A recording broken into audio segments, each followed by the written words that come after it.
This is JC, your host from this part of this convention. I'm a dialysis nurse here in the UK. I'm an entrepreneur. I'm also a vlogger and a content creator. And it is also my part now to introduce to you our next speaker for this convention. But before that, let me remind everyone to please just refer to your speaker view screen for our house rules. All right. So our next speaker is a true pillar in the UK in the world of nursing. She was the first director of the Workforce Race Equality Standard, or WRES, implementation and deputy president of the RCN. To talk about appreciating the true value of nurses in the healthcare, let us please welcome Ms. Yvonne Coghill, OBE, CBE. Hey, so hello everybody, and good afternoon, good evening, good morning to all of you, because I know that you are all over the world, and it is such a delight for me to be here speaking with you all this afternoon about nursing and nurses. Just a very quick thing about me. I am currently the Deputy President of the Royal College of Nursing. That comes to an end at the end of this year, but I have thoroughly enjoyed my time. I'm recently, very, very recently retired, and I have been working in the NHS for 43 years. So I know nursing inside out and back to front. So absolutely delighted to be here. I'm just now going to share my screen with you and take you through my presentation. So I'm hoping you can actually see this now. It should be up on screen. So I hope you can see that. I will start by taking you through the title of the presentation, which is Appreciating the True Value of Nurses in Healthcare. And it has to be said that nurses and nursing are the most precious commodity that we have in our health service here in England. It is very, very important that people understand that and they get that. And I would have to say that Filipino nurses are core and a key backbone to the services that we have in our NHS and across social care in the UK. So without a shadow of a doubt, this talk is about the appreciation and appreciating all of our nurses, regardless of their background, regardless of where they've come from. And I've just heard Howard, who I used to work with actually back in the day, talking about nursing worldwide and appreciating nurses and nursing. So I think it's really important. So I think just to go back a bit and to talk a little bit about nurses and how important nurses have been. I mean, since the inception of the NHS, the people have been truly dependent on the nursing workforce, and actually probably before that, way back when we had Mary Seacole and Florence Nightingale, the work that nurses did and still do is pivotal to supporting our population and people who are not well, people who are physically unwell, mentally unwell, people who are on the verge of actually not being here anymore, people who are about to give birth. We are the people who support, who help, who nurture, encourage people to be the best that they could be. So I think it's really important that we get that. The other thing that we need to understand is that, you know, this thing called the National Health Service or nursing or social care in our country, in England, could not function without a shadow of a doubt, without nurses from all over the world. And just listening to what Howard said about the fact that, you know, nurses come to this country and might denude other places of their nurses is quite an interesting thing. I think it's something that we always have to bear in mind. And the numbers of nurses and healthcare assistants and so on in this country is phenomenal. We have so many. And we're heavily dependent on our nurses. And as such, we should actually value and appreciate them more than we do, much, much more than we do. But we'll talk a little bit more about that going forward. So I think that the thing that all nurses have to understand and have to know is their own worth and value, and appreciate it and value it and value themselves, because I'm not 100% sure that we always do that or do that to the best of our ability. So I think that that's the first thing that we need to think about. I'm going to talk a little bit about the NHS Constitution, the National Health Service here in England. We have this thing called the Constitution, and the Constitution is the objective of the National Health Service, which is a service that is free at the point of need and the point of delivery. And the health service actually is here to make sure that everybody, regardless of their ability to pay and regardless of their background, is able to have a high quality service, that they actually can have services that will help them in terms of their mental health, their physical health, their social health. It's such an important thing that regardless of your ability to pay, you should be able to be cared for when you're not sick. And I think that that is one of the things that I believe the NHS is about.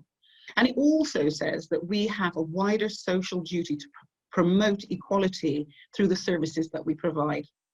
Now, I think that this constitution can fit very nicely with nursing and nurses, because this is what we are in business to do.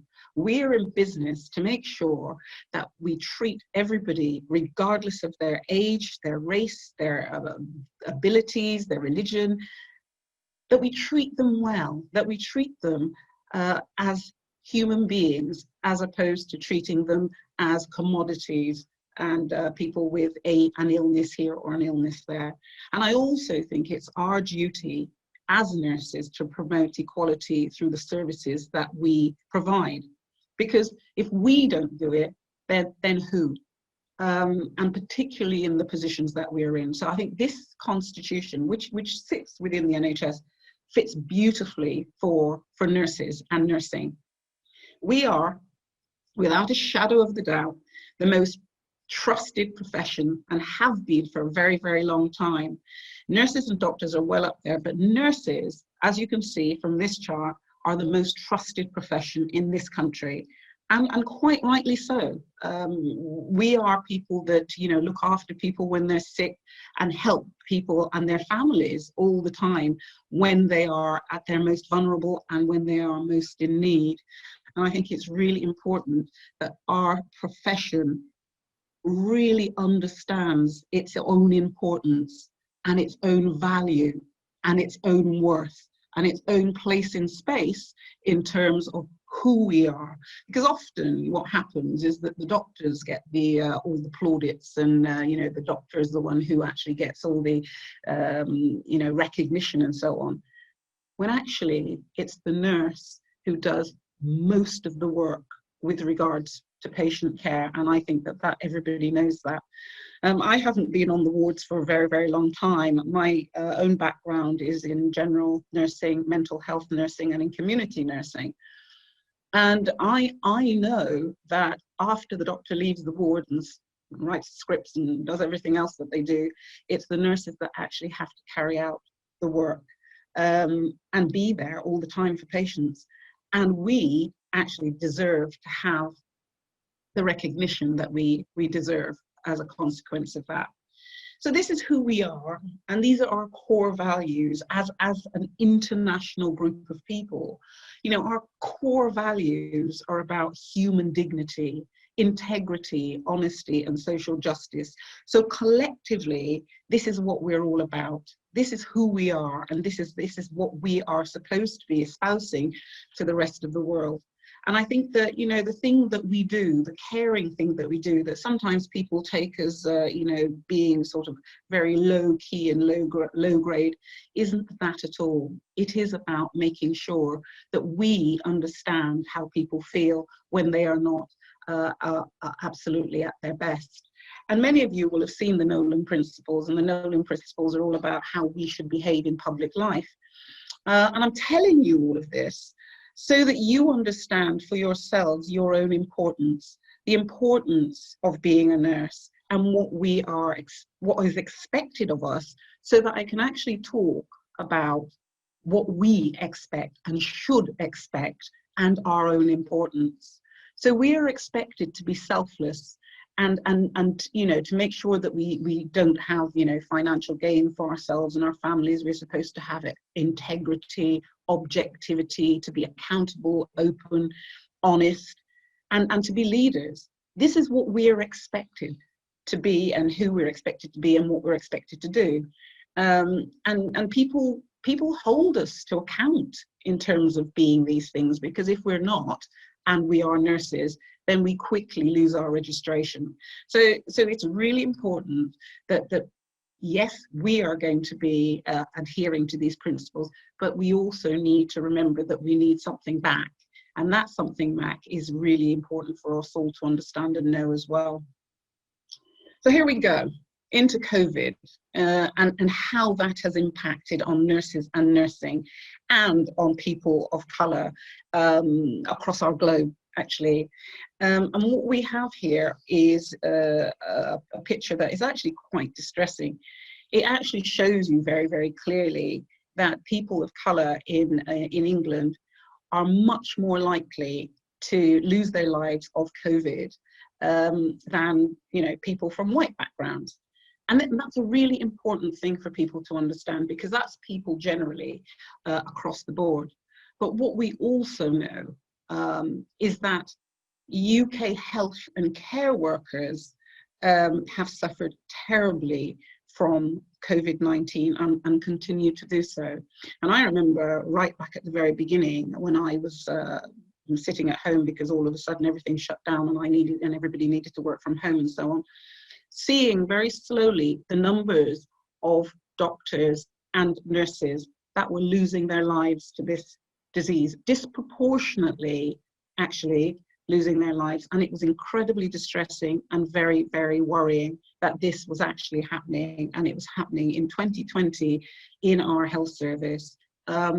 And these figures are old figures now. I haven't got the up-to-date, you know, last week's figures, but what we know is that we've lost over 600 of our colleagues from COVID. Now, this is really important, because the nursing workforce in England is made up of 20% of people from all over the world, different parts of the world, not here. And what you can see from this slide is that phenomenal numbers of Filipino nurses are working in our NHS, as well as nurses from India, Nigeria, South Africa, the Caribbean, across the world, and also, of course, the European Economic Area. And we're not here to talk about Brexit and all the rest of it and how that's impacted on nursing, and I suspect somebody else will have done that. But my point is that our NHS could not function and could not work without these nurses. And I think the important thing to remember about these nurses and all of the nurses that we have here is that most of them are on the front line. Most of them are actually front-facing patients, and they're also carers. These are not nurses that are sitting, you know, behind their laptops like I'm doing now and screening at home. Most of these nurses are front-facing, which means that they're going to have much higher viral exposure to the virus. Really important. And I think it's, for us today, very, very important that we remember our clinicians, remember our friends, remember our family members that we have lost to this awful, dreadful disease across the world. And, you know, within this picture, there are two people that I personally knew who were, one was a doctor and one was a midwife, who have lost their lives. And, you know, it's easy to talk about the numbers and to say, you know, X number of people have lost their lives, but when it's personal to you and it impacts on you, and you know the individual and the individual's family, it becomes very, very real. And I know that for lots of people out there, for lots of nurses, this is something that has hit them and is at their core in terms of knowing people that they have lost, or knowing people who have lost people. So I think it's important for us to remember these individuals as people who gave their lives to support and help other people. I think it's amazing that they actually did that.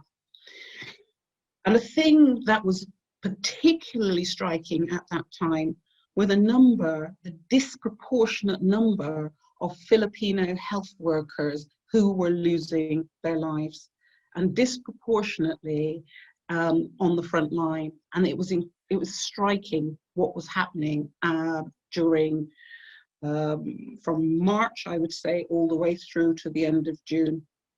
And I think that, you know, we have to ask ourselves the question, why was this happening? And what were the reasons for this? And I think we have some of the answers, but we don't have all of the answers. And I think that we can actually have a conversation now about what we think, what I think was going on.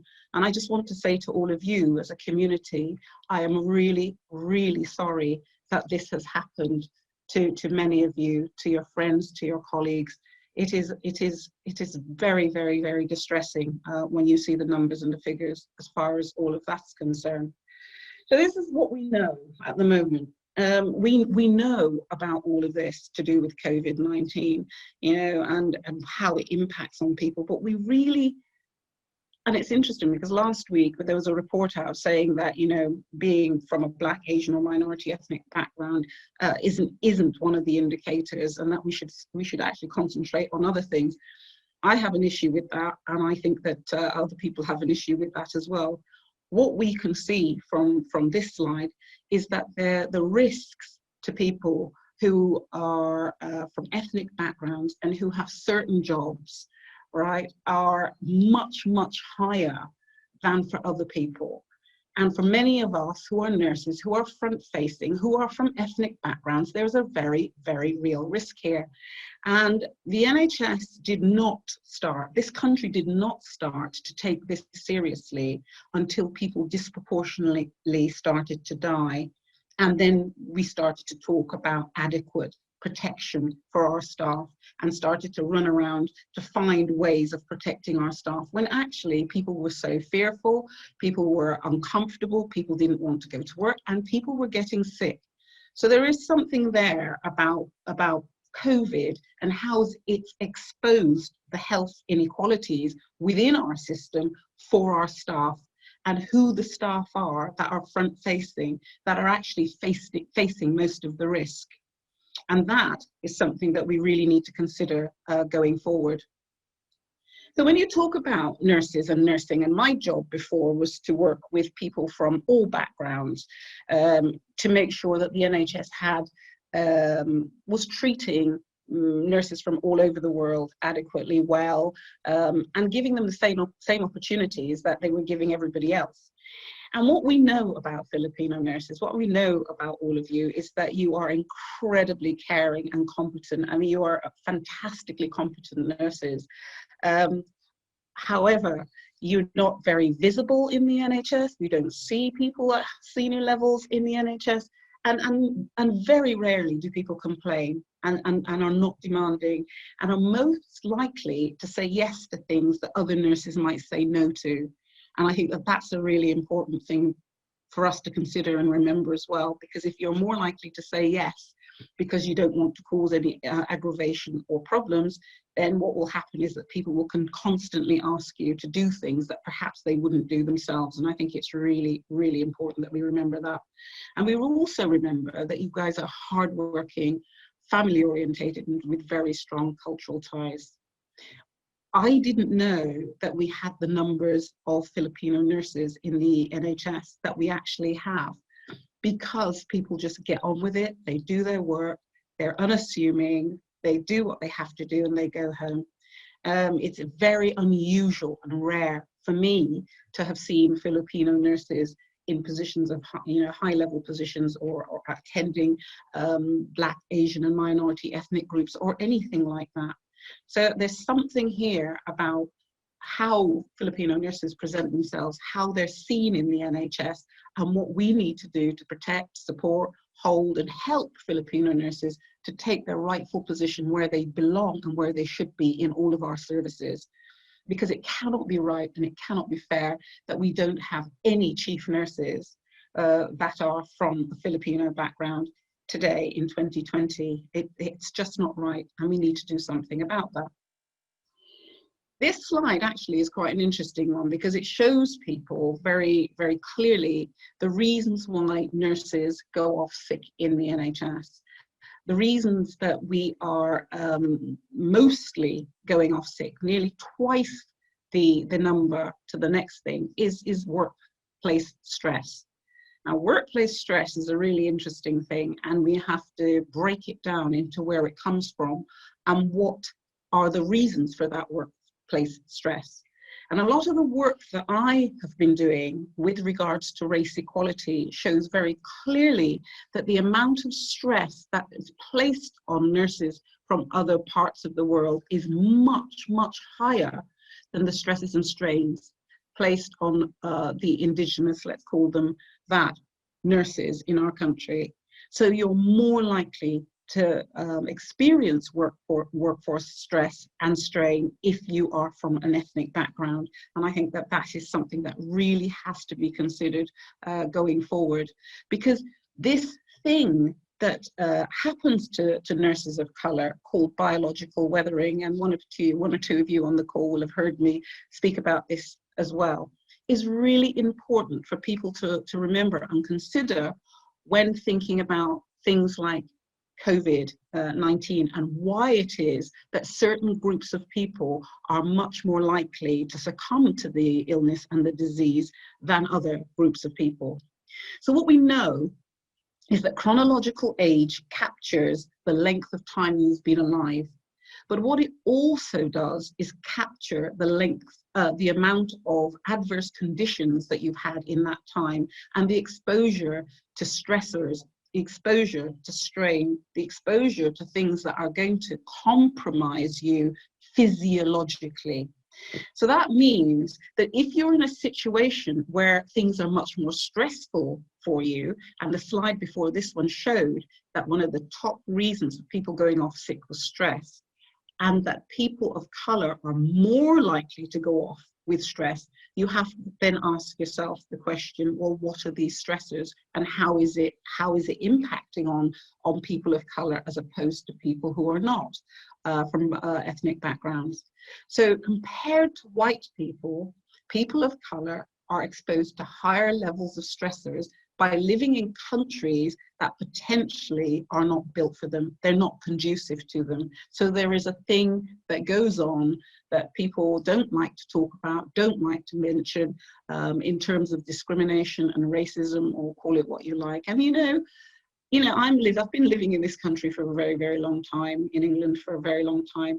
And without a shadow of a doubt, there are structural barriers for people of colour living and working in England than there might be in other countries. But for sure, these things are here, and they impact on our staff as well as the wider community. And these are the kinds of things that we're talking about here. Being the only person in the room of colour, not being able to get the products that you need for your food and excuse me, for your hair and your skin, not seeing people like yourself represented on TV or on the billboards or in journals, all of these things, being made to feel other, and people wanting you to fit in with them and be part of their society, all of these things add additional stresses and strains, which then compromise your physiology and makes you much more likely to pick up coughs and colds and all sorts of other illnesses and diseases like COVID. So there is a definite connection there, though it's not a connection that people are actually talking about very much. And in fact, it's a connection that people are actually trying to dismiss. But the evidence shows that if you are subjected to much more in terms of these microassaults, these stresses and strains, it compromises you physiologically and makes you much more susceptible to illness. That is a fact. So I think that we really need to think about some of this when we are looking to protect our staff, when we're looking to support our staff and work with our staff and work with our nurses in a positive way, so that they're not constantly subjected to the microassaults and stresses and aggressions. to help them to be physiologically stronger, to help them to be psychologically stronger, to deal with being on the front line all of the time and day to day. This chart is relatively, this slide is relatively new information, and you will see very, very quickly and clearly that in our NHS today, discrimination is alive and kicking, and you will see the numbers of people from Black, Asian and minority ethnic backgrounds, which is the top line, who say that they experience discrimination, who have personally experienced discrimination in the last 5 years. And what you can see is that it's actually flatlined, and then from 2018 to 2019 it's actually got worse for one group of people, though it's got a little bit better for other people. And that group of people happens to be people from Black, Asian and minority ethnic backgrounds. It is not perfect, it is not brilliant, it is not great. I can show this chart to all of you, showing that discrimination by one of the protected characteristics, by race, actually impacts on our staff in the NHS. And bearing in mind what I've just said about the stresses and strains of actually being discriminated against and having these stressors, is it any surprise to anyone then that our staff from those backgrounds are more likely to succumb to COVID-19 and potentially pass? I think that this is the missing piece of the jigsaw that people aren't really talking about very much, though we have the evidence to show that this is one of the factors. So really important stuff, because all of that causes all of this, and we know that ultimately it impacts on patient care and patient safety. So making sure that we have services and a system that is conducive to supporting absolutely everybody is key, and it's something that we really, really need to think about in our NHS and actually in healthcare across the globe, because this picture is no different, I am told, in America, Canada, Australia, New Zealand. In all countries that are white dominated, we have this similar picture for people of colour and people from different ethnic groups. So I think it's really important that we actually start thinking about this and start talking about this. And this is just a slide to show you very, very quickly what I was talking about before in terms of the numbers of people. One of the biggest organisations in the world, the biggest organisation in Europe. You know, we have so many people from all over the world working in our organisations. You know, 21% of our nurses and midwives are from ethnic backgrounds, and over 50% in London. Really important. So what I was saying basically is I was talking about the fact that in the UK, how difficult it is for people from the different parts of the world. And you will see very, very clearly from this slide that, you know, when you're looking at career progression, the difficulties that you have if you are from a non-white background. And this talk is about valuing all staff, appreciating all staff, and making sure that people know and are aware of the value of all of our nurses, not some of our nurses. Because what we know is that if you value all of your nurses, you get higher quality patient care, patient safety, and patient satisfaction. So it's really important that people understand the correlation and the link between treating staff well, valuing staff, appreciating staff, and actually making sure that our patients get higher quality service. I said this earlier, and I'll show you what it looks like in a slide, and this is very recent data showing that whether people have been personally discriminated against in the NHS, and that's all of our staff. And you can see from this that nursing is at the very top when it comes to that discrimination. That's not to say that others aren't discriminated against based on their backgrounds in other professions, but nurses particularly. And I think that that is really something that we need to think about, not only from their patients, but also from their colleagues. And that's a very tough nut to swallow. This slide actually shows very clearly the breakdown of different ethnic groups and what those groups think of in terms of whether or not they get equal opportunities in our NHS.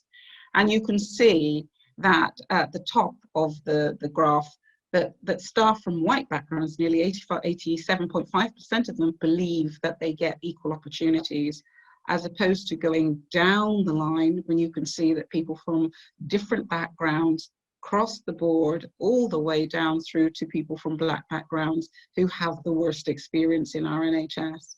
And I would say that it's not acceptable for anybody, regardless of their background, to have experience less or fewer opportunities than anybody else in our NHS. And it's really important that people understand and get that. I've just finished doing a piece of work in London, and it's probably one of the best pieces of work I've ever done. But this is the statement that came from the Black, Asian and minority ethnic nurses in London, saying this is the kind of place they want to work. This is the kind of NHS they believe we should have, because actually it means that they are being valued. So this statement is at the very front of the document, and I really, really commend the document to you, and I will put it on the chat a little bit later on so that you can actually have a look at the document itself. But this says, there should be more senior decision makers who look like me, who make choices that don't disadvantage me in my future. The leaders who don't look like me would be understanding, authentic, and committed to inclusion through their actions and how they speak. My difference would be valued, and it would be a buzzing place to work. Everyone would feel uplifted and part of the shared vision to deliver high quality patient care. That is what everybody working in the NHS wants, ultimately, to be recognised for who they are, what they bring, and to be valued and appreciated for who they are. And that's why I wrote this 7 A's of authentic allyship, because what we need is for everybody to understand what they need to do in order for our services to be cohesive, for everybody to get the same level of support and help, so that ultimately our patients get a better outcome. Because I think I've already demonstrated that if staff do not feel cared for, if they do not feel appreciated and valued, it is very difficult for them to continue to give of themselves continuously and get very little back in return. So we have to ask our white allies, the people who are in positions of authority and power, to support us in making sure that everything stacks up for all members of staff, so that all members of staff, regardless of who they are, get a good quality service of working in the NHS. And this wheel actually helps people who are not from Black, Asian or minority ethnic backgrounds to actually start thinking about how they can personally be of help in helping others to get to where they need and deserve to be, because without that help and support, we're never going to get to where we need to be. So they need to understand that they have to have the appetite to support and help people. They need to learn about other cultures, be curious, read, ask people, you know, and then accept that there is a difference between how they're being treated and how others are being treated, and acknowledge that and own that, as well as apologizing for it, and then not assuming that they know the answer, but asking people what it is that they need or want them to do before taking action. And I'm really happy to say that the NHS has taken this model and are running with it and using it to improve the way staff in the NHS are treated and valued and cared for. I think, you know, I don't need to say this to you, but I will in closing. Nurses are appreciated by the public, and everybody claps their hands and says, you know, thank you so much, you're brilliant and fantastic and brilliant and wonderful people. However, we really do need to be respected for what we do, for the learning, for what we've had to go through to become registered nurses. We have to be paid adequately, because nurses are not paid adequately. We have to make sure that there are appropriate staffing levels so people do not get stressed, so they do not burn out, so they not want to leave our profession. And there is a responsibility to keep all of us safe, to ensure that we are properly protected in our day-to-day job, so that we don't get sick, so we don't lose our lives. And that valuing and appreciation needs to be covert, not overt, sorry, not covert. It needs to be out there so that people know how valued and appreciated they are. We need to be enabled and empowered so that we're not saying that others are getting better training and development than we are. So everybody needs to feel that they're supported, empowered, enabled, encouraged, and valued. And of course, we need to make sure that everybody has the opportunity to be the best that they could possibly be. And that means going up the ladder, becoming senior nurses, becoming chief executives and chief operating officers and so on. And that means that our system needs to change the way that it is behaving in order for that to happen. The title of this talk was about appreciating nurses, and it's obvious that, you know, I appreciate nurses, I am one myself, but what we have to do as nurses is be a collective voice. We're the biggest group of people in healthcare. We have to, as a collective voice, push back and say, well, no more. We're here and we are doing this, and we are willing to abide by the Nolan principles and by other principles that which we stand on, which was integrity and honesty and making sure that we treat everybody. But in return, this is what we need and want. We want to be paid well, we want to be respected, and we want to be properly looked after. So on that note, I will say thank you so much for listening to me, and I apologize again for the blip in between. I don't know what happened there. The IT just went down. And thank you, and I hope you enjoy the rest of your conference and the rest of your day. So thank you so much. Well, thank you so much as well, Ms. Yvonne, for that powerful talk. You did hit the right spots there. Actually, I love the points that you brought up in the slides, and I'm sure the viewers will agree to me. The participants will agree to me, and for that reason, they actually throw in some questions for you. Well, indeed, nurses should be appreciated because, well, we're comprising 1/3. Look, we comprise 1/3 of the NHS workforce, and we definitely deserve some appreciation and respect. Absolutely, without a doubt. That's true. So here's the questions for you, Ms. Yvonne. You ready? I'm ready. I'm ready. Right. The first one is from Malcolm, and he's saying, how can we tackle racism and attacks on our overseas nurses?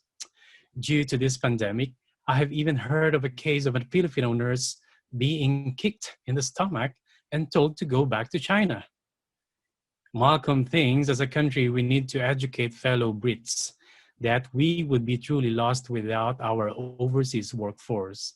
As you know, many Filipino nurses now have made the UK their home and are very grateful to have them here. And you are very grateful to have us here. Yes, we are. I think we are, and I think it's shocking and disgraceful that people that are trying to help and support people are actually, you know, being kicked and spat at and told to go home. It's shocking, actually. Problem has to be put into the context of the country that we're living in, and people have to understand that we're living in a country, the UK, Britain, that has lurched over time to the right. It is a country that is shutting up shop in terms of Brexit.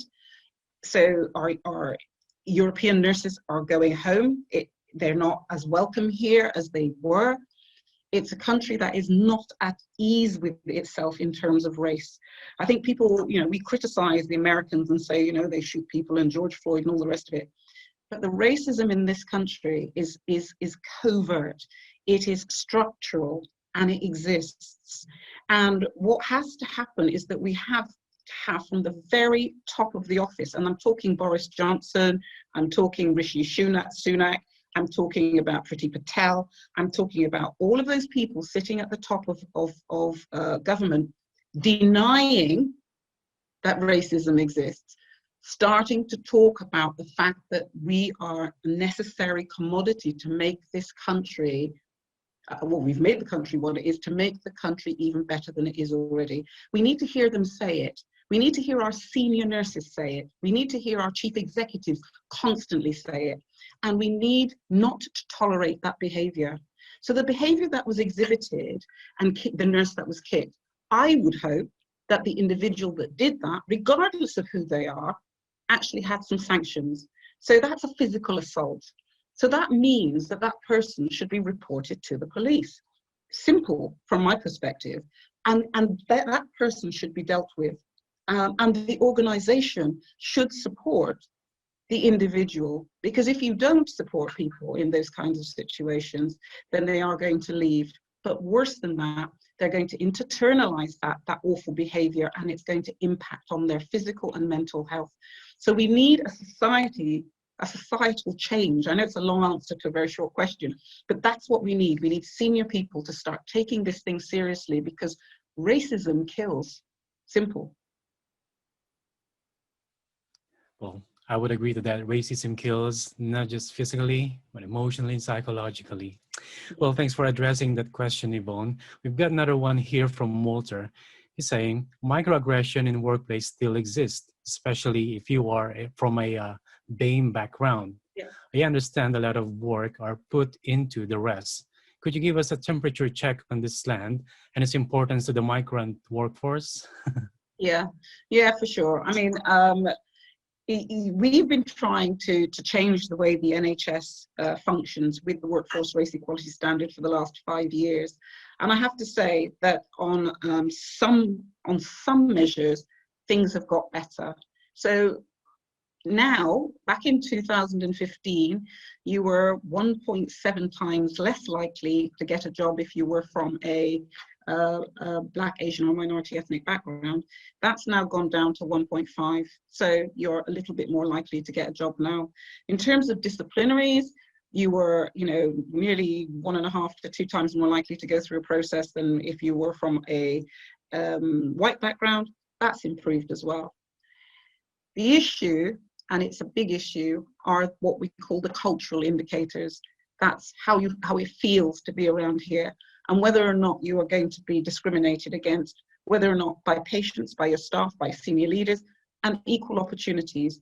Those indicators have flatlined, and they flatlined around about 2016 when we had Brexit, which is why I said in the other answer to the other question that the country that we're living in isn't always conducive and helpful to us in our positions and where we are in terms of nursing, because what happens is that we are just a microcosm of society, so we are treated in our NHS like people treat people outside of the NHS, and I think that is a real problem.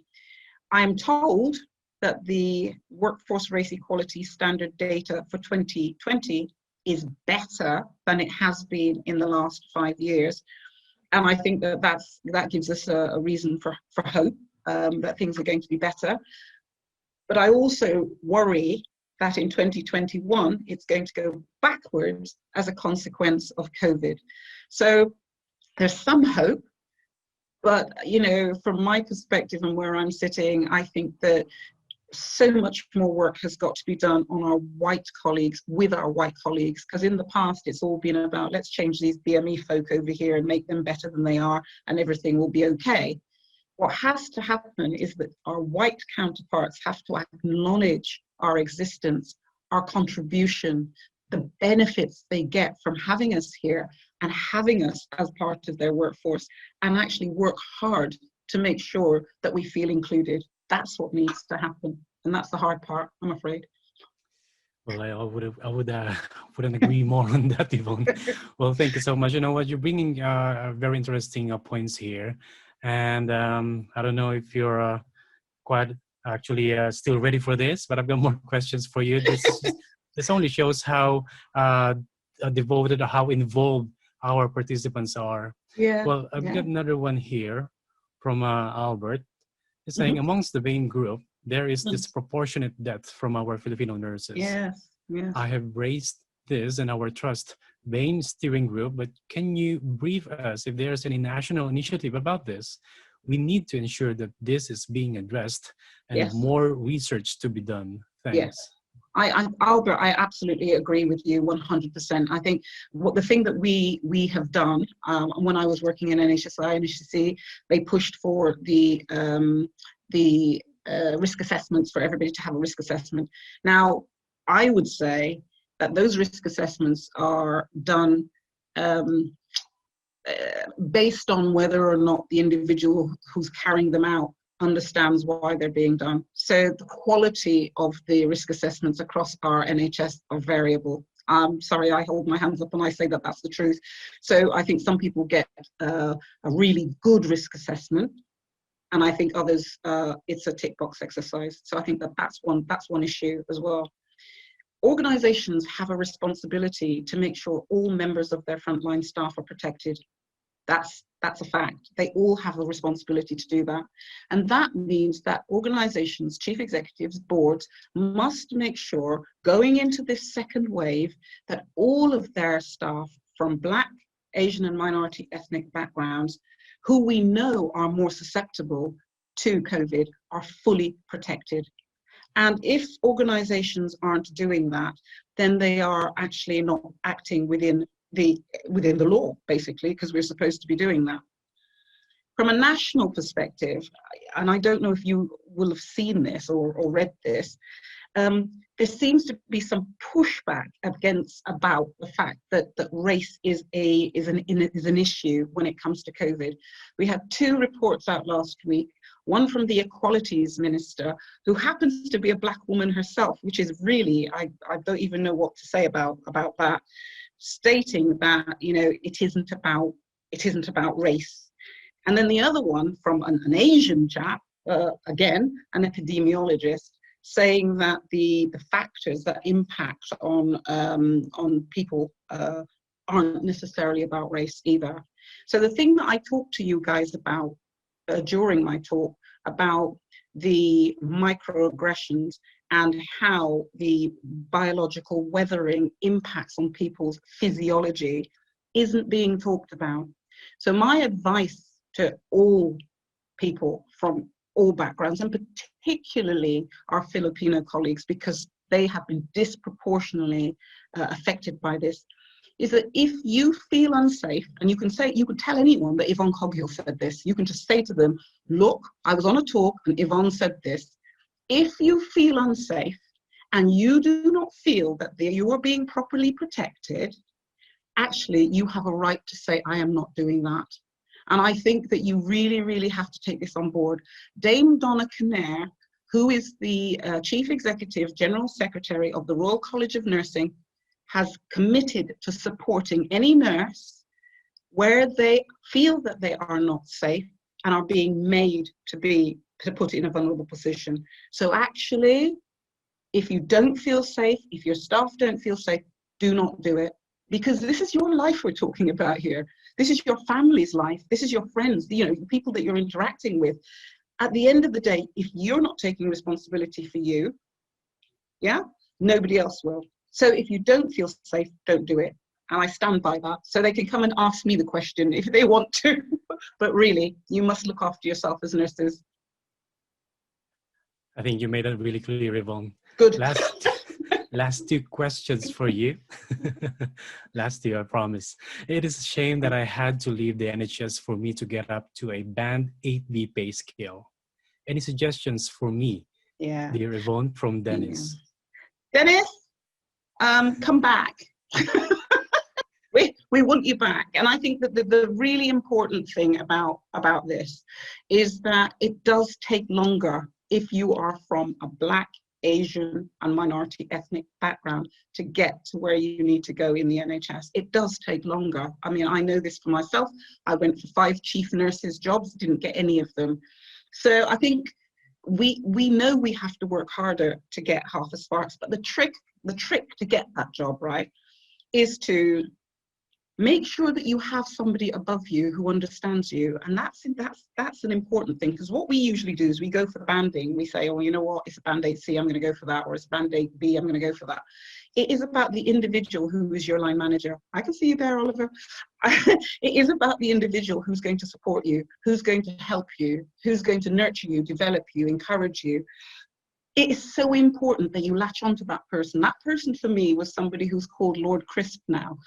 He's the chair of Nursing Now, and he used to be the chief executive of the NHS back in the day, back in 2004. And he supported me, helped me, nurtured me, encouraged me. Identify that person and you will get to where you want to be very, very quickly. And they are out there. There are people who are willing to give us the opportunity. So find them and come back to the NHS.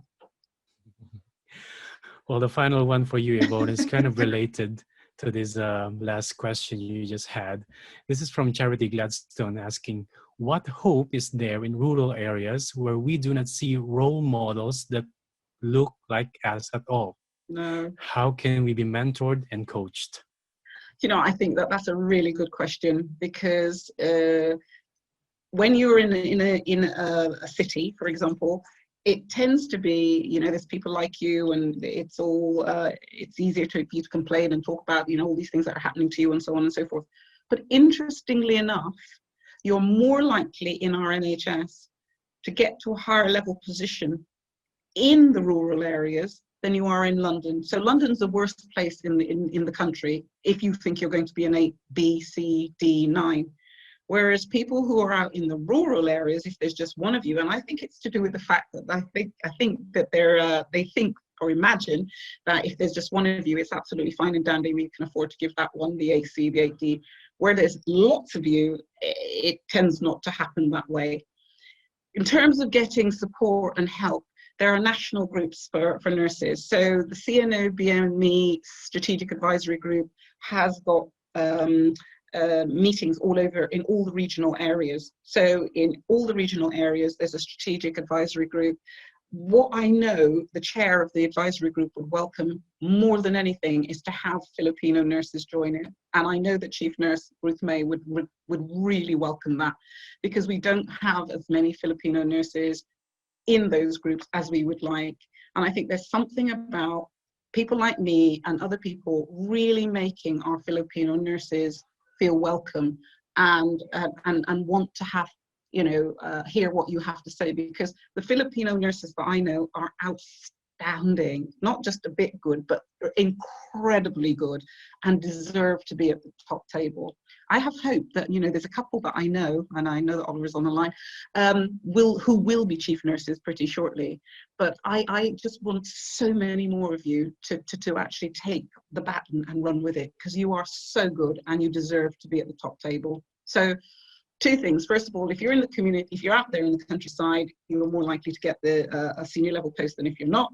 But also join the CNO-BME group and find yourself mentors. Get people, you know, people who've got a platform, get them to speak up for you, support you, help you, push you forward.